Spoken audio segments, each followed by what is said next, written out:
Hi, I'm Danny from GameFront, filling in for the marvellous Mr. James Heaney, who's currently on tour, and welcome to Hot Off the Press Start, the weekly show that rounds up all the latest gaming news and delivers it quicker than Johnny Sasaki heading to the toilet after eating a particularly questionable vindaloo.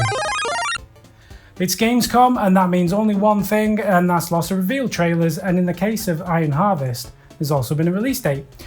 James interviewed King Art Games' Julian Strazoda back at E3. Basically, it's a unique mech battle 'em up that depicts an alternative history shortly after the events of World War I. The game's going to be releasing on September the 1st, 2020, and you can now go watch the full trailer over at GameFront.com. Season 12 of Rocket League gets underway this week, and as it's probably the game that the GameFront staff play the most when we're just looking for ideas or, we just fancy playing a game, we just thought we had to mention it. The new season introduces stat recordings for high five and low five, and that's obviously where you do a high five in the air or where you just do a high five on the ground. And also this season has been an addition of a new HDR audio system, and also Rocket Pass 4 will also launch with new unlockables, both free and paid. Cyberpunk 2077 director Richard Borzamowski has confirmed that the map in Cyberpunk 2077 will be a little smaller than the map in Witcher 3, but promises that this is going to be made up for by being a far denser environment in an interview with Games Radar this past week. This does not mean by any stretch of the imagination that it's going to be a small map, because The Witcher 3's map was absolutely huge, but given the differences in the two settings, it kind of makes sense really, because The Witcher 3 was mostly natural landscapes and it's quite easy to create that. Renderer, you can auto create that kind of thing. But the city in Cyberpunk 2077 is going to be split into 6 different districts, and the player is going to be able to travel throughout that entire map seamlessly, and there's not going to be any loading screens. CD Projekt Red will be talking more about the various districts soon when the 15-minute gameplay live stream takes place next week, so stay tuned to GameFront for more on this as we learn it. Deal alert for you fine folks, because Ubisoft is currently holding a huge sale with 50% off or even more on many AAA titles.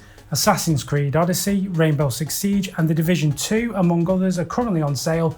That runs until the 27th of August, and Assassin's Creed Odyssey is currently just $25, which is great value for money as far as I'm concerned. It's one of the best titles in history for the franchise as far as I am concerned.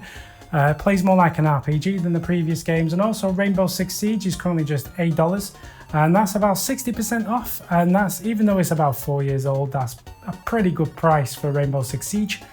And if you've not had a chance to pick up the game yet, you really should do now while it's on sale. If you're in the UK, bit of a bonus deal for you, because there's currently a UK only offer code. You can find that now on the GameFront website, and that gives you a further 20% off. I'm not sure if they intended both offers to be used at the same time, but you can do. And frankly, you can get some games for basically next to nothing. So like Rainbow Six Siege, $8, take another 20% off. That's quite a good deal. Getting quick because the UK deal expires on Monday. And finally this week we've learned that there's going to be a film adaptation of the Metro 2033 series coming in 2022, and it'll see the sci-fi novel that spawned the popular video game series, written by Dmitry Glukhovsky, debut on the silver screen.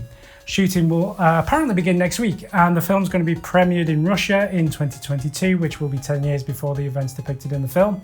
There's no cast or director announced yet for the project, but it seems likely that it's going to be a bit of a showpiece for Russian cinema, so don't expect to see many Western stars in this one.